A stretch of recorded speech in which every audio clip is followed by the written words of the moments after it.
क्योंकि मरकरी एक ऐसा एनर्जी है जो हमेशा बड़े प्यार से बोलते हो, इधर चला मैं उधर चला, जाने में कहा मैं किधर चला। और सबसे ज्यादा अच्छे भाग्यांक और मूल्यांक के कौन से कॉम्बिनेशन? जो अपने फ्रेंड सर्कल में बैठ गए, 1-2-2-1, 1-3-3-1, ये फ्रेंडली कॉम्बिनेशन जो आपको मेंटली अच्छा स्ट्रांग रखेंगे। बिफोर 32 आपका बर्थ नंबर हाईली एक्टिव होता है। आपके लाइफ में जितने पर्सपेक्टिव निकल के आते हैं आपके बर्थ नंबर के साथ निकल के आते हैं। आप कैसे काम कर रहे हो, कैसे कर रहे हो, क्या मेरे नंबर्स मेरी हेल्थ फाइनेंसेस के बारे में बता सकते हैं? न्यूमरोलॉजी क्या इतनी सक्षम है कि नहीं है? 100% है। बट अगर मैं एक जनरल बात करूं तो ये 319 की जो ग्रिड है ये अकेले में बहुत सक्षम है हर चीज़ में, अकेले में बहुत सक्षम है हर चीज़ को निकालने के लिए। इसके अंदर इसके साथ में मसाले डाल दिए जाएं, आपको पूरी story year by year, month by month निकाल के दे देगा।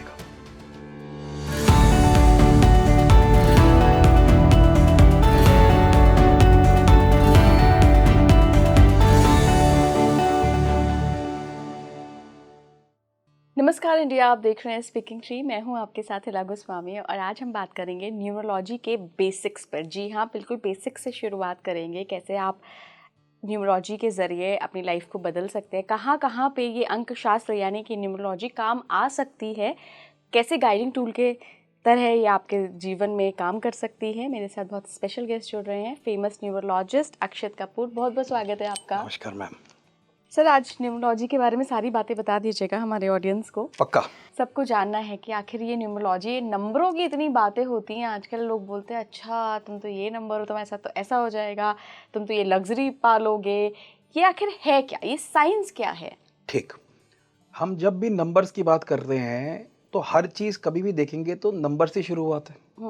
ज्योतिष में राशियों को नंबर दिया गया, हाउसेस को नंबर दिया गया। बिना नंबर्स के आप किसी भी चीज़ को आइडेंटिफाई या क्लासीफाई नहीं कर सकते बिना नंबर्स के। पहली घर पहला राशि बात करते थे हम लोग, जब हम लोग लास्ट टाइम भी जब बात करी थी तो नंबर्स का एक बहुत इंपॉर्टेंट पर्सपेक्टिव हुआ। तो हमारे शास्त्रों में क्या बोला गया, सबसे पहले जब इंसान बना, स्टोरी सुनाऊंगा, अब स्टोरीज के पर्सपेक्टिव में आपको नंबर समझाता हूँ। जब इंसान बना तो रोज देखता था कुछ लाइट आ जाती थी और रात को अंधेरा हो जाता था। तो जो सबसे पहला उसने देखा तो वो उसको दिखा कि गोल सा है, तो सूरज का पर्सपेक्टिव आया, सन का पर्सपेक्टिव आया। तो नंबर 1 सूरज सन को दिया गया, बिकॉज उसी से हर चीज़ की शुरुआत है। ब्रह्मांड अगर हर बार पर कोई एनर्जी है तो सूरज की वजह से है। और फिर वो रात भी हो रही है, भाई कुछ ना कुछ तो हो रहा है ना, कुछ टाइम के बाद में ये हो रहा है, फिर ये हो रहा है। तो वो जब रात आई तो उसको चंद्र का दिया, तो नंबर 2 दिया गया चंद्र को, मून को। पहला सूर्य, दूसरा चंद्र। अब जब इंसान ने थोड़ा थोड़ा डिकोड करना शुरू करा तो उसको समझ आया यार कोई एक्सटर्नल फोर्स भी है जो हमारी हेल्प एंड सपोर्ट करती है। भगवान नाम की कोई चीज़ है जो सपोर्ट है और हमें कुछ भगवान के बारे में सीखना चाहिए। तो कुछ लोग इवॉल्व कर गए थे, तो वो गुरु के रूप में आए, टीचर के रूप में आए, जो उन्होंने आगे पढ़ाना सीखा। तो गुरु बृहस्पति को नंबर दिया गया नंबर 3। फिर उसके बाद उनको समझ आया कि आगे चीज़ें बढ़ रही हैं, कोई डायरेक्शन भी होते हैं, तो किसी चीज़ को क्लासीफाई भी करना था कि यहाँ जाना है वहाँ जाना है। तो 4 दिशाएं आई, नॉर्थ साउथ ईस्ट वेस्ट। तो नंबर 4 साथ में उसका पर्सपेक्टिव है, 4 का वर्णन वहाँ से शुरू हुआ। तो वो राहु को दिया गया। आगे समझाऊंगा उनका और लॉजिक क्या होता है, बट अभी के लिए वो। फिर हमारी 5 इंद्रिया, 5 सेंसेस के बारे में बात हुई, तो इसलिए नंबर 5 आया। तो नंबर 5 न्यूमरोलॉजी में हम बुध को देते हैं, मरकरी की बात करते हैं सेंसेस में। 6 जब आता है तो जब आप लग्जरी की बात करी ना आपने, तो लोगों बड़ा लग्जरी शुक्र के साथ जोड़ते हैं। तो 6 को साथ में जब दिया गया तो शुक्र के साथ में उसको डिनोट के साथ में बताया गया। जब वो हमने जब बोला ना, जब तीसरे में गुरु परिवर्ती आए, अब वो गुरु के भी आगे गुरु होते हैं ना, तो सप्तऋषि आए, 7 ऋषियों के जब वर्णन आया तो नंबर 7 दिया गया। नंबर 7 का कैटेगराइजेशन आया जो केतु को प्रभावित करा गया। हनुमान जी, अष्ट सिद्धियाँ, नवनिधियाँ जब बात करते हैं तो 8 नंबर जो आया वो शनि का आया, और जो लास्ट में बचा 9 वो दिया गया मंगल को। और साथ ही में एक 0 नंबर, हिंदुस्तान में एवोल्वेशन है, सब कुछ है, तो वो ब्रह्म को दिया गया। सबसे पहले तो स्काई दिखा, तो स्टार्टिंग तो इनफैक्ट ऐसे होना चाहिए कि 0 1 2 3 4। तो 0 को फिर दिया गया, 0 हमारा ब्रह्मांड जो टिपिकली बोलेंगे ना यूनिवर्स, वो 0 के पर्सपेक्टिव में आता है। नंबर्स को और थोड़े तरीके से समझाता हूँ कि हर व्यक्ति को आज न्यूमरोलॉजी में नंबर समझ आ जाएंगे। ठीक है। एक राजा था, एक रानी थी। अब राजा के मन में आया मुझे एक नया राज्य बनाना है और नया किंगडम बनाना है। तब वो रानी से, राजा हमेशा अपनी वाइफ से, रानी से कनेक्ट करके बात करता था कि रानी कैसे करें, हम करना है और आगे चीज़ों को बढ़ाएंगे। अच्छा सोच है, बड़े काम करते हैं, जो आपने लैंड सोची हुई है ना इस पे काम करने के लिए, वो गुरुजी से बात कर लेते हैं कि वास्तु ठीक है, जगह का ठीक है। अच्छा। तो Raja Rani number 1, number 2, number 3 के पास गए, गुरु बृहस्पति के पास गए अपना वास्तु चेक कराने के लिए। गुरुजी ये लैंड वैंड का कोई दोष तो नहीं है? गुरुजी ने बोला नंबर 3 आया, इन्वोक में आया। मैंने कहा नहीं ठीक है। नंबर 3 को उन्होंने बोला भाई काम करो, उसका प्लान ऑफ एक्शन बनवा लो, बबल डायग्राम बोलते हैं हम इंटीरियर्स में, तो बबल डायग्राम का एक प्रॉपर नक्शा बनवा लो। तो नंबर 4 का आया, नंबर 4 हुआ राहु। राहु से कभी इसलिए बोलता हूँ कभी डरना नहीं चाहिए, राहु एक सिस्टम क्रिएटर आदमी है, आर्किटेक्ट बोला गया, वो राहु को पर्सपेक्टिव में आया। तो वो पूरा आपका जब भी प्लानिंग एंड एक्शन का रोल आएगा, वो राहु का रोल हमेशा निकल के आता है। तो वो अब नंबर 1, नंबर 2, नंबर 3 गए राहु के पास कि भाई हमारा पूरा सिस्टम जो बन रहा है इसका ब्लूप्रिंट बना दो कि भाई हम इसको कंस्ट्रक्शन कैसे करना शुरू करें, क्या करें। साथ में 5वां नंबर साथ में आता है, जो राजा और रानी का बच्चा बुध बोला गया, वो भाई आप मेरा रूम वूम भी प्लीज़ तैयारी करवा लेना। और क्योंकि मरकरी एक ऐसा एनर्जी है जो हमेशा बड़े प्यार से बोलते हो, इधर चला मैं उधर चला, जाने में कहा मैं किधर चला। एक छोटा बच्चा जब घूम रहा होता है, हमारी आपकी एनर्जी एक टाइम पे पॉज लग जाता है, थक गया बैठ जाओ। छोटा बच्चा भागता रहेगा इधर से उधर, खाएगा पिएगा भागेगा चिल्लाएगा तोड़ेगा, वो मरकरी की एनर्जी है। एयर एयर एवरीवेयर, वो हर जगह घूम सकता है, प्रॉब्लम अपनी प्रॉब्लम्स के लिए, घूमने के लिए, खेलने के लिए। बोरियत वो 5 नंबर की, हम लोग जब कैरेक्टरिस्टिक्स पे बात करेंगे तो बात करूंगा। अब वो सारी चीज़ें हो गई, पूरा राजामंदी हो गई, लैंड भी हो गया, ब्लूप्रिंट भी बन गया, घर परिवार भी सब मान गए। तो अब इसकी ब्यूटिफिकेशन करें कि भाई इसका आउटर फसाड कैसे निकल के आएगा। तो गए वो इंटीरियर डिज़ाइनर के पास, शुक्र के पास, वीनस, कि उसको लग्जरी पसंद है, सब कुछ है। वो सारा करने के बाद राजा ने, अब 7 नंबर क्या मतलब हुआ, प्रजा जो होती है ना, मिनिस्ट्रीज, तो प्रजा के पास आए। नंबर 7 केतु, भाई सब कुछ ठीक है, वो कहते हैं ना नो मोशन, वो मोशन पास करवा लिया पार्लियामेंट में अपने, तो वो केतु के साथ हो गया। अब वो सारा चीज़ें पास हो गई, तो अब काम शुरू करें। तो नंबर 8 वाले लोग आए, जो मेहनती लोग हैं, जो राजा की हेल्प करेंगे, उन्होंने अपने हाथ से काम करना शुरू करा। तो मगर हर व्यक्ति को एक सुपरवाइजर भी तो चाहिए, तो वहां से वो नंबर 9 की एनर्जी आई, मंगल की, मार्स की एनर्जी आई। नंबर 1 राजा, नंबर 2 रानी चंद्र, नंबर 3 गुरु, number 4 Rahu, number 5 mercury, number 6 शुक्र, 7 में केतु, 8 शनि और 9 मंगल। तो आप एक एनर्जी फुल एक स्टोरी के साथ काम करके उन पूरी एनर्जीज के साथ कैसे यूटिलाइजेशन करते हैं, वो सबसे इंपॉर्टेंट हमें न्यूमरोलॉजी सिखाता है। न्यूमरोलॉजी कभी भी अलग नहीं रही ज्योतिष से। प्लैनेट्स की बात हर जगह निकल के आती है, आप उस प्लैनेट्स को कैसे परसीव करते हो अपनी डेट ऑफ बर्थ के साथ में, वो सबसे इंपॉर्टेंट निकल के आता है। आज डेट ऑफ बर्थ क्यों, बहुत एक इंपॉर्टेंट क्वेश्चन आता है कि भाई पहले के लोग दुर्गा अष्टमी, राधा अष्टमी, जन्माष्टमी, हम लोग तो तिथि के साथ में पर्सपेक्टिव मनाते थे, मगर आज हम वो यूज नहीं करते। आज हम यूज क्या करते हैं, 2 अक्टूबर, जनवरी, उसके लिए। तो इसलिए न्यूमरोलॉजी में एक बेसिक समझाने के लिए उन नंबर्स की डेट, आज जो डेट्स को लिए क्या जाते हैं, उसी को यूटिलाइजेशन किया जाता है उन नंबर्स के साथ में। जब डेट्स पे आए तो डेट्स में 2 नंबर सबसे इंपॉर्टेंट निकल के आते हैं, इसको बोला गया बर्थ नंबर और डेस्टिनी नंबर। इनकी कैलकुलेशन सबसे आसान है। बर्थ नंबर का मतलब हुआ कैलकुलेट करना, आपकी डेट ऑफ बर्थ पूरी निकाली।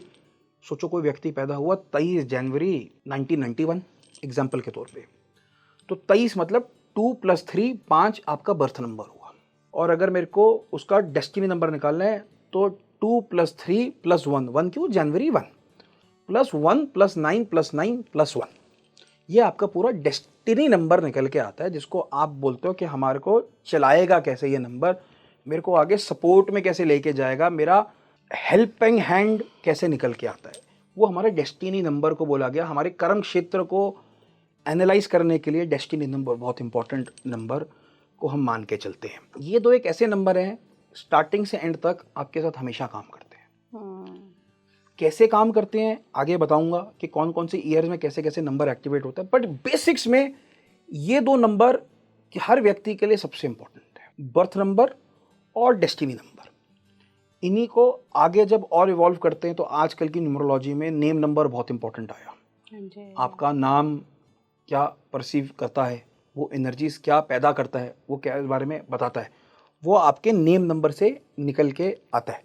उसकी एक अलग कैलकुलेशन आती है, बट वो थोड़ा सा डीप चला जाएगा, उसको और कैसे कैलकुलेट करेंगे उसको ना करके अभी हम लोग अगर बर्थ नंबर और डेस्टिनी नंबर पे एक्टिवेट करें तो वो ज़्यादा हम लोग उसको समझ पाएंगे तरीके से। तो बर्थ नंबर डेस्टिनी नंबर हमने सीखा निकालना, तो इसी के अंदर कॉम्बिनेशंस बड़े अच्छे निकल के आते हैं, क्योंकि नवग्रह हम जैसे बात कर रहे थे। अब नवग्रह के अंदर एंटी एलिमेंट्स भी तो हो सकते हैं। हमारे शास्त्र को सिंपल तरीके से समझाता हूँ, दो ग्रुप्स में बांटा गया प्लैनेट्स को। एक ग्रुप ए, ग्रुप बी, अच्छा बुरा की बात नहीं करता। सूर्य, चंद्र, गुरु और मंगल, ये एक ग्रुप है। दोस्त यार हो गए, पॉजिटिव, जिसको सात्विक बोला गया। बुध, शुक्र, शनि, राहु, ये एक ग्रुप होगा। केतु को बेचारे को बीच में छोड़ दिया गया। बिना सर के है ना, तो उसको थोड़ा सा इधर उधर चलता है, क्योंकि वो गुरु के पीछे भी चलता है, वो मंगल के पीछे भी चलता है, वो यहाँ पे इसके साथ भी दोस्ती है, सबके साथ है, वो न्यूट्रल है। कभी भी एंटी कॉम्बिनेशन बोलते हैं ना, बड़ा बेसिक में समझा रहा हूँ। 4 नंबर और 7वां नंबर बीच में आ गया। ये चारों का कॉम्बिनेशन वर्सेस ये चारों का कॉम्बिनेशन, मतलब 1 और 8 का कॉम्बिनेशन नेगेटिव है, 1 और 5 का कॉम्बिनेशन न्यूट्रल है, 1 और 6 का कॉम्बिनेशन न्यूट्रल है, 1 और 4 का कॉम्बिनेशन मैंने बोला नेगेटिव है। 1 4 1 8 खराब कॉम्बिनेशन आया। अब इसी के केस में आ जाओ, 1 2 का कॉम्बिनेशन अच्छा है, 1 3 का कॉम्बिनेशन अच्छा है, 1 9 का कॉम्बिनेशन अच्छा है। बेसिक एक साथ न्यूट्रल है। 2 नंबर, 2 1 2 3 2 9, सिर्फ इनके केस में सिर्फ मंगल और चंद्र जो थोड़ा सा एंटी चलते हैं एक दूसरे के। अब एक ग्रुप में दोस्त होते हैं ना, जिसमें 2 की नहीं बनती है, ये वो वाले 2 दोस्त। 4 रूप में साथ है लेकिन 2 की नहीं बनती है। तो वो चंद्र और मंगल थोड़ा सा एक नेगेटिव बोलता एस्पेक्ट बोलता है कि व्यक्ति को अपने इमोशनल कंट्रोल नहीं रहता, कभी भी गुस्सा होता है, कभी प्रॉब्लम लेके आता है। जब हम लोग बर्थ और डेस्टिनी नंबर के कॉम्बिनेशंस की बात करते हैं, है ना, ये उस केस में बात कर रहे हैं। फिर 3 नंबर आया। अच्छा, 2 नंबर के वहां पे भी लेके चलते हैं ना। अब 2 4 ग्रहण प्रॉब्लम, 2 5 वक्ता प्रॉब्लम, बोलने में कम्युनिकेशन चंद्र, 2 6 ठीक है, न्यूट्रल है, कोई प्रॉब्लम नहीं है, और 2 8 स्लोनेस, आपका माइंड को स्लो कर देता है, नॉट अ गुड कॉम्बिनेशन। 2 7 अच्छा नहीं माना गया वो भी, क्योंकि केतु फिर ग्रहण लगाने की बात करता है। 3 नंबर के साथ आते हैं। 3 1 अच्छा, 3 2 अच्छा, 3 9 अच्छा, 3 7 अच्छा, 3 4 खराब, क्योंकि राहु गुरु चंडाल प्रॉब्लम इतना है। 3 5 neutral, 3 6 anti element, typically anti. एक गुरु किसका है? भगवानों का। एक गुरु किसका है? दैत्यों का। तो वो इनर क्योटिक सिचुएशन हमेशा पैदा करेगा। फिर 3 8 न्यूट्रल। फिर आते हैं अब 1 2 3, अब इन्हीं पहले इस ग्रुप को खत्म कर लेते हैं। 1 9 अग्रेशन बढ़िया, 2 9 हम लोग 9 2 2 9 की बात करी, फिर 3 9 उसकी भी बात कर ली। अब 9 को वहां लेके चलते हैं। 9 4 बहुत अग्रेसिव रूप माना गया उन लोगों का, मेंटल। अब एक लड़की है, लड़की बोलेगी मैं तो अग्रेसिव नहीं होती, तो मेंटली जैसे बोलते हैं ना, थोड़ा सा षड्यंत्री जिसको बोल सकते हैं अग्रेशन में वैसा। 9 5 न्यूट्रल है, 9 6 नॉट दैट वेरी गुड। चंद्र और शुक्र और मंगल का योग अच्छा नहीं बोलते, कभी भी प्रॉब्लम बोलते हैं। और मंगल शनि 9 8 को तो वैसी लड़ाई झगड़े के लिए कारक तत्व सबसे स्ट्रांग है वो दोनों के दोनों। वो कहीं पर भी बोला नहीं जाता था क्या मंगल शनि की तरह लड़ाइयाँ कर रहे हो, तो 9 8 8 9 वो इनर क्योटिक वे में वापस आ गया। अब आगे यहाँ पे अब 4 नंबर से शुरू करते हैं। 4 1 पे बात कर चुके, 4 2 पे बात कर चुके, 4 इन पे बात कर लिया। अब 4 के अपने दोस्ती यार में बात करते हैं। 4 का 5 के साथ बहुत बढ़िया है। व्यक्ति बोलेगा, क्या बोलते हैं ना, पॉलिटिकली आपको साउंड करवा देगा, आपको समझा देगा, षड्यंत्र में समझा देगा आपको। 4 6 अच्छा कनेक्ट माना गया, 4 8 भी अच्छा कनेक्ट माना गया, आपको धंधे के परस्पेक्टिव में अच्छा समझा देगा। अब आते हैं 4 5, 5 वहाँ पे पूरा हो चुका है, 5 यहाँ पर आते हैं। 5 4 का हो गया, 5 6 बहुत बढ़िया कॉम्बिनेशन। अब बंदा अच्छा कनेक्टेड उसमें रहता है। 5 8 व्यक्ति मेहनती बहुत होता है, बट कहीं ना कहीं बोल चाल में प्रॉब्लम हमेशा क्रिएट करने लगता है, कि बोल को जैसा दे देगा जो दिक्कत उसको प्रोफेशनल एरिया में दिक्कत रहती है। और 7 को भूल रहे हैं, 7 को सबके साथ मोटा मोटा मान के लो तो न्यूट्रल। 7 को प्रॉब्लम सिर्फ 4 के साथ ज्यादा होती है, राहु केतु 4 7 4 7 उस पर प्रॉब्लम रहती है हमेशा। फिर 8 के आते हैं। 8 के मोटा मोटा सबके साथ ही थोड़ा थोड़ा दिक्कत रहता है। शनि है ना, वो धर्म के साथ चलता है, मतलब वो he is a very disciplined, वो कार्मिक एरिया। 8 को 8 के साथ भी प्रॉब्लम है। 8 को तो सबके साथ थोड़ा थोड़ा प्रॉब्लम रहता है, मतलब वो कहता है बी इन लाइन, लाइन के बाहर चलोगे तो मैं प्रॉब्लम क्रिएट कर दूंगा आप लोगों के लिए। That is 8। 6 का अगर मैं पर्सपेक्टिव देखूं 8 के साथ में, या 6 का पर्सपेक्टिव देखूं, तो 6 8 के साथ ठीक ठाक रहता है, न्यूट्रल रहता है, कोई दिक्कत नहीं है। जो सबसे ज्यादा प्रॉब्लम क्रिएट करते हैं कॉम्बिनेशन, वो करते हैं 1 8 2 9 3 6। और सबसे ज्यादा अच्छे भाग्यांक और मूल्यांक के कौन से कॉम्बिनेशन? जो अपने फ्रेंड सर्कल में बैठ गए, 1 2 2 1 1 3 3 1, ये फ्रेंडली कॉम्बिनेशन जो आपको मेंटली अच्छा स्ट्रांग रखेंगे आपके साथ। अच्छा, अभी जब ऑफ द कैमरा हमारी बात हो रही थी तो मेरा 6 1 का कॉम्बिनेशन है, आपने कहा था अच्छा कॉम्बिनेशन है, पर ये तो दोनों अलग अलग ग्रुप से आ रहे हैं। तो मैंने बोला ना न्यूट्रल एरिया आ गया, कि शुक्र के साथ सूर्य न्यूट्रल है। अच्छा। शुक्र को दिक्कत सिर्फ बृहस्पति के साथ दिक्कत आती है, 3 नंबर वालों से। उनके साथ उसको हमेशा वो दोनों एक दूसरे साथ खड़े भी नहीं हो सकते। पता है मेरे को ऐसा कोई 3 नंबर वाला जिसकी मेरे साथ पटती ही नहीं है। होता है। देखो शुक्र एक बड़ा नेगेटिव पर्सपेक्टिव में क्या बोला गया कि खाली लग्जरी का कारक है, नहीं, शुक्र आपके फैमिली का भी कारक है। हाँ जी। शुक्र आप जब भी रिलेशंस में आते हो, आपके घर में पर्सपेक्टिव कितना पॉजिटिव लेके चलते, शुक्र उसका भी कारक है। सिर्फ बोलना लव लस्ट इसका कारक है, नहीं, ये गलत है, बिल्कुल भी नहीं है। आपको अपने फैमिली के साथ कितना कनेक्ट निकल के आता है, शुक्र उसका भी कारक तत्व बहुत स्ट्रॉन्ग निकल के आता है। बिल्कुल बिल्कुल। तो ये हमने भाग्यांक और मूलांक की बात कर दी। ठीक है, न्यूमरोलॉजी के बेसिक्स में इससे आगे बढ़ेंगे तो अब क्या अपग्रेड हुआ? अब क्या अपग्रेड हुआ? अभी नेम नंबर पे नहीं जाता, BNDN पे बात करता हूँ। हाँ। अब BNDN में एक टाइमिंग ऑफ इवेंट्स निकल के आता है। अब ऐसा नहीं होता कि भाई आप 6 आप हैं, भाई आप कोई और व्यक्ति किसी और नंबर के साथ हो सकता है, तो 6 नंबर आपका बर्थ हुआ, डेस्टिनी आपका 1 हुआ, तो अक्षत कौन सा नंबर कब काम करता है ऐसा ज़रूरी नहीं है। तो हमेशा इसमें बोला गया 32 एज बड़ा स्ट्रॉन्ग माना जाता है।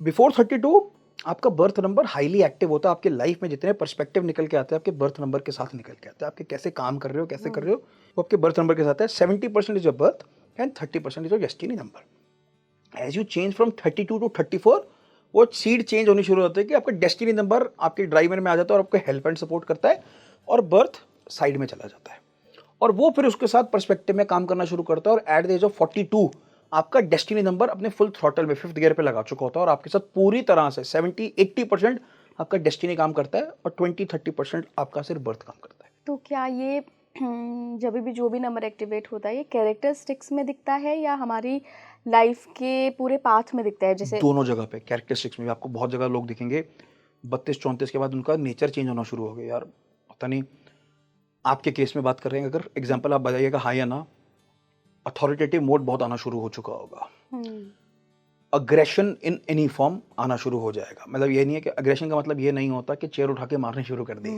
Aggression in the form of your work also, ये आना शुरू हो जाता है। कभी भी एक पर्सपेक्टिव और कैरेक्टर, आपका माइंड थॉट प्रोसेस आपके एक्टिव नंबर के साथ काम करना शुरू करता है। इसलिए हमेशा बोला कि कभी भी आपने कैलकुलेशन करना है, देखना है, अपने एक्टिव नंबर की कैलकुलेशन के साथ ही काम करना है। अच्छा, जैसे मान लीजिए मेरा तो डेस्टिनी खैर 1 नंबर है, हाँ लेकिन अगर किसी का 6 पे ही बात करते हैं, 6 नंबर हो डेस्टिनी नंबर, 1-6 हो गया, ऐसा हो गया, हाँ 1-6 हो गया, तो वो एक्टिवेट हुआ 33 साल के बाद, तो क्या उस व्यक्ति के अंदर लग्जरी रिलेशनशिप्स को लेकर कैरेक्टरिस्टिक्स में दिखेगा, या उसकी लाइफ में वो चीज़ दिखेगी कि अब वो लग्जरी अट्रैक्ट भी कर रहा है? दोनों जगह नहीं, अट्रैक्शन इज डिफरेंट, क्योंकि न्यूमरोलॉजी में एक टाइमिंग ऑफ इवेंट्स निकल के आता है, इसके अंदर पिनिकल चैलेंज बोलते हैं, तो वो एक थोड़ी सी डिफरेंट कैलकुलेशन भी बहुत डिफरेंट निकल के आती है, तो वो आपको बताता है कि लग्जरी अट्रैक्ट करोगे भी कि नहीं करोगे। अच्छा, ये भी है। ट्रायड आता है, वो अट्रैक्ट करोगे भी कि नहीं करोगे। तो ऐसा नहीं है ना कि 81 कॉम्बिनेशन 81 का दफा रिपीट ही तो होंगे। सही बात है। तो वो कैसा बिहेव करेगा वो अलग है। तो मगर वो देखना, आप ये मान के चलिए कि उस व्यक्ति के अंदर शुक्र के प्रभाव बढ़ जाएंगे, उसको आप वैसा मान के, शुक्र प्रधान आदमी या औरत हो जाता है कि फॉर एन एग्जाम्पल उसको फैमिली से आउट ऑफ द ब्लू जुड़ के रहना, प्यार मोहब्बत में अच्छा में ध्यान रखने वाला वो आदमी बढ़ना शुरू हो जाएगा। थोड़ा सा क्लासी कहते हैं ना, टेस्ट होना चाहिए बढ़िया। देखो आज एक रिक्शे वाला भी 6 नंबर हो सकता है, एक बिजनेसमैन भी हो सकता है, उसमें कोई डाउट नहीं है। तो एक जो लोअर तबके का आदमी है तो उसको थोड़ा सा अपने आप को अपग्रेड करने का मन करेगा, यार अब जिंदगी भर निकाल लिया, 6 नंबर है, अब मैं आपको अपग्रेड कैसे करूं, वो उस पर वर्किंग करना शुरू करेगा। और एक जो व्यक्ति खुद सेल्फ सक्षम है उसको, और अब नाउ व्हाट्स नेक्स्ट, मेरे को रोल्स रॉयस चाहिए, मैं उस पर लेके जाऊंगा, मेरे को फैंटम चाहिए, मैं उस पर लेके जाऊंगा। तो अपनी वो उसको अपने नंबर 6 को वहां पे पर्सपेक्टिव में चेंज करना शुरू करेगा।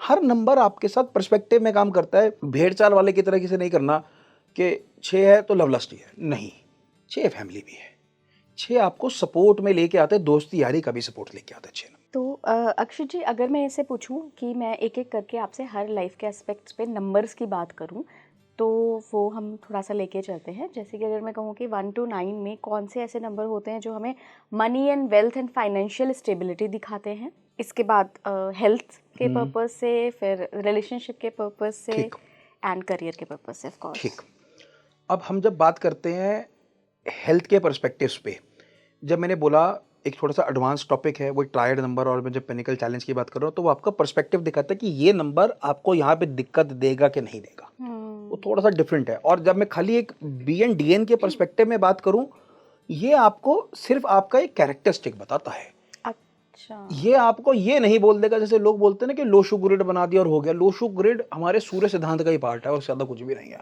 वो सिर्फ कैरेक्टरिस्टिक बताता है, इसके अलावा कुछ भी नहीं बताता। लोग बोलते हैं ना ये कैलकुलेशन लोशु से निकल के आती है। मैं बहुत सारे न्यूमरोलॉजिस्ट के साथ काम भी कर चुका हूँ, पढ़ा भी चुका हूँ और वर्किंग भी करता हूँ। तो लोशु से आपके खाली कैरेक्टरिस्टिक आप कैसे हो सिर्फ उतना ही बताता है।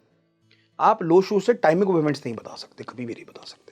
क्या मेरे नंबर्स मेरी हेल्थ फाइनेंसेस के बारे में बता सकते हैं? न्यूमरोलॉजी क्या इतनी सक्षम है कि नहीं है? 100% है, 100% है, कोई डाउट नहीं है। पर उसकी कैलकुलेशंस थोड़ी सी डिफरेंट निकल के आती हैं, क्योंकि न्यूमरोलॉजी मैथ पे ज़्यादा डिपेंडेंट है। न्यूमरोलॉजी के ना 3 अलग अलग वेरिएंट निकल के आते हैं। शाल्डियन, जिसमें नाम के ऊपर आज हम बॉलीवुड में देखते हो ना, नाम पर्सपेक्टिव है। दूसरा सफेरियल का निकल आता है, इसमें वैदिक संस्थान पे बहुत ज़्यादा बात करें, वैदिक कैलकुलेशन पे बहुत बात करा। और तीसरा पाइथागोरस, सबसे पुराना पाइथागोरस आज की डेट में माना गया और उसमें पूरी वर्किंग करा। Pythagoras is pure math. आप जब भी पाइथागोरियन को पढ़ोगे, सिर्फ पाइथागोरियन और सफेरियल का एक मेथड है जो टाइमिंग ऑफ इवेंट से बात करता है कि मेरे साथ ये क्या अच्छा होगा या बुरा होगा।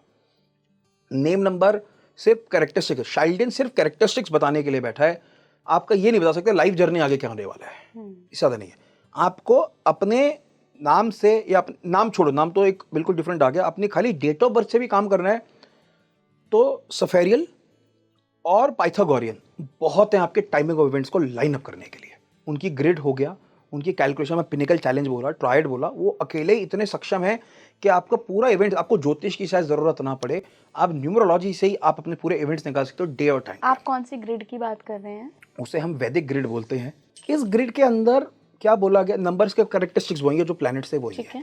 इसके अंदर कभी भी आपको ग्रिड भरनी है अपनी, इस ग्रिड को भरा ऐसे जाता है, जैसे कोई भी एग्जांपल लेते हैं, 23 जनवरी की हम बात कर रहे थे, 91 एक एग्जांपल के तौर में था। 23 जनवरी 91 हुआ, 1991। हाँ, तो 2 3 1 और 9 1 और जो 91 का 1991 है ना, तो खाली 91 आएगा, 1900 नहीं आएगा। अच्छा, सेंचुरी नहीं आता उसके अंदर, वो आता है। अच्छा अच्छा। पहले ये ग्रिड इससे बनती है, फिर इसी के हेल्प से इसकी दशा निकाली जाती है वैदिक के अंदर कि आपके ऊपर अंक ज्योतिष की कौन सी महादशा अंतरदशा चल रही है। एक बार इसकी बनाऊं मैं ग्रिड? बनाओ ना। तो 2 भी लिख लूं? हाँ, 3 भी लिख 3 लूं? भी लिख लो, 1 भी लिख लूं? 1 भी लिख लो। लेकिन 1991 का 19 वाला नहीं लिखना। 91 खाली 91 लिखो, तो 9 लिखो और एक और बारी 1 लिखो, और बारी 1 आ गया, डबल 1 आ गया, डबल 1 आ गया।